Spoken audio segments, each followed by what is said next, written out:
Healthy and growthful বাচ্চা পেতে সব মায়েদেরই একটি স্বপ্ন। বিশেষ করে নতুন মায়েরা যারা আছে তারা তো প্রথম অবস্থায় ভেবে উঠতে পারে না যে বাচ্চাকে কোন খাবার দিয়ে প্রথম অবস্থায় শুরু করা যাবে কিংবা কোন টাইমে বাচ্চাকে খাবার দিলে বেটার হবে। তো আজকের ভিডিওটা সম্পূর্ণ তাদের জন্য। আমার বাচ্চাকে আমি সবসময় 8টা থেকে 9টার মধ্যে ব্রেকফাস্ট দিয়ে থাকি, কেননা সারা রাতে ক্ষুধাটা সকালেই বেশি লাগে। তাই বাচ্চাকে 8টা থেকে 9টা এর মধ্যে ব্রেকফাস্ট দিলে খুবই ভালো হয় বাচ্চার জন্য। আর মিডল টাইম সেটা হচ্ছে 10টা থেকে 11টা এর মধ্যে আপনি যে কোনো ফ্রুটস দিতে পারেন। আপনার বাচ্চা যদি 1 বছরের কম হয়ে থাকে তাহলে সেক্ষেত্রে যে কোনো ফ্রুটস আপনি পিউরি করে দিতে পারেন। তো সেটা হাতের সাহায্যে বা ব্লেন্ডারের সাহায্যে দিতে পারেন। এবং যদি 1 বছর হয়ে থাকে তাহলে বাচ্চা তো আলহামদুলিল্লাহ নিজে থেকেই খেতে পারবে।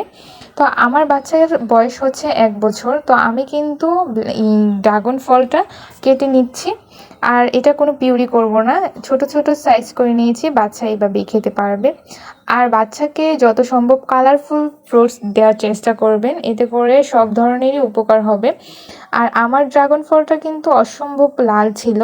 আর আপনাদের বাচ্চাদের ক্ষেত্রে মানে প্রত্যেক বাচ্চাদের ক্ষেত্রে কিন্তু লাল, সবুজ, তারপর হলুদ বা কমলা রঙের এই টাইপের ফ্রুটস দিতে বেশি চেষ্টা করবেন, কারণ এগুলোতে ক্যালসিয়াম, তারপর ভিটামিন, পটাশিয়াম সব ধরনের ভিটামিনই বেশি পরিমাণে থাকে। তাই প্রতিদিন বাচ্চার খাদ্য তালিকায় রাখুন একটি করে যে কোনো ফ্রুটস।